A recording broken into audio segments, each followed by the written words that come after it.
Our last major topic is something that is often called geometric optics.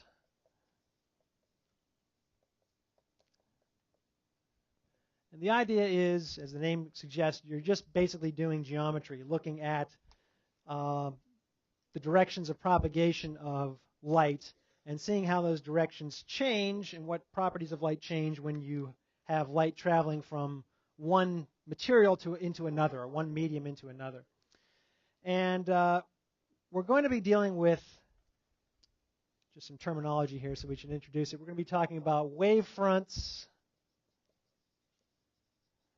and light rays, which you probably already know what a light ray is, or at least have some idea what it means. But if we go back to thinking about radiation for a second, and we have, say, charges that are accelerating, such as in our antenna that we were doing demos with last week. Well, you have this to run. So here's a wire that has an alternating current in it, and so we have charges accelerating upward and downward. And what I'm doing is I'm drawing the radiative electric field produced by these accelerated charges in the antenna. And of course, there's a distance dependence. The farther away you get, the lower the field gets. But it's also, if I change the perspective here, it's radiating in all directions. Now I'm just showing 6 directions. But you can see how the peaks, or the maxima in the electromagnetic waves, or in this case this is the electric field that we're drawing here, is that peak is spreading out in all directions. So there's a peak, and it moves away, and then another peak forms, and it moves away, and another peak forms, and it moves away. If I drew just a circle through those peaks that are propagating away from the antenna, then those circles that are propagating outward are called the wave fronts. Okay, so a wave front is just a line or a plane, and you could think about, or even a surface if you're spherically emitted in a spherical pattern, propagating outward. That surface goes through all the peaks a series of peaks in the electric field, electromagnetic wave. Okay, and we see that peak propagating outward. And then we've drawn essentially the rays here. These are lines that are perpendicular to those wave fronts. And so if this is our source, our antenna, then light is emitted in all directions except along the line of acceleration. And so we just draw the rays as perpendicular to the wave fronts. So here's a ray.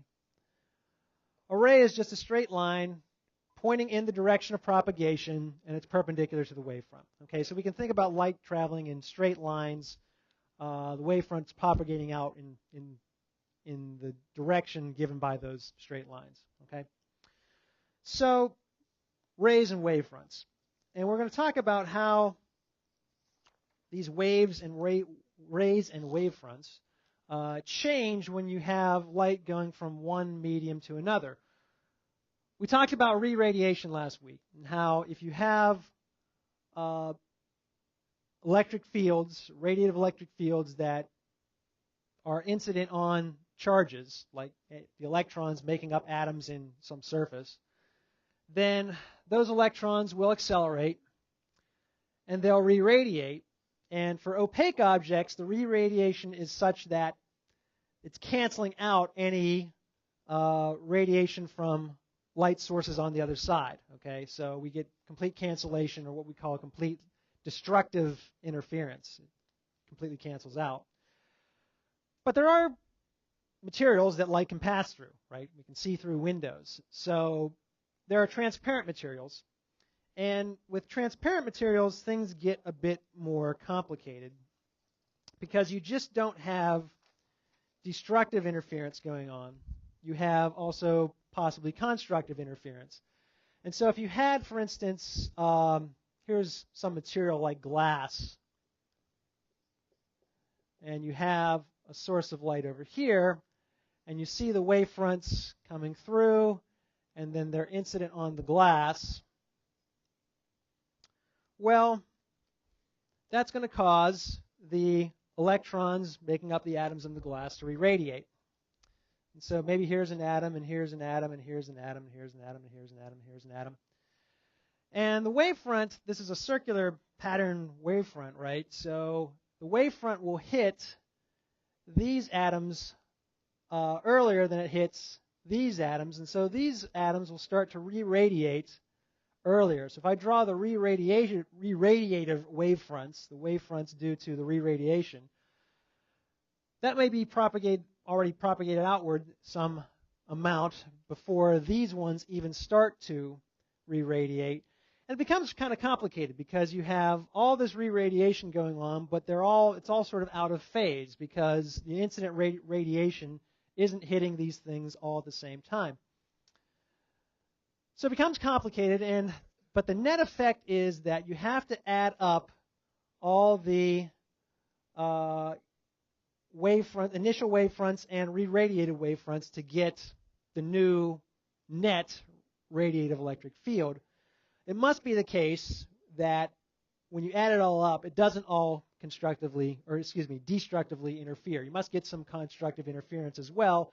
And so some wavefronts the net wavefronts can actually propagate through the material. Okay, and if I can spell glass right.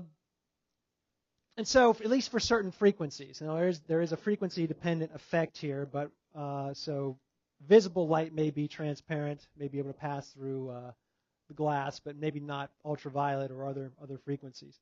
So it depends on the frequency, it depends on the material, but essentially it's some complicated effect of a lot of radiation and re-radiation constructively and destructively interfering such that you get wavefronts traveling through.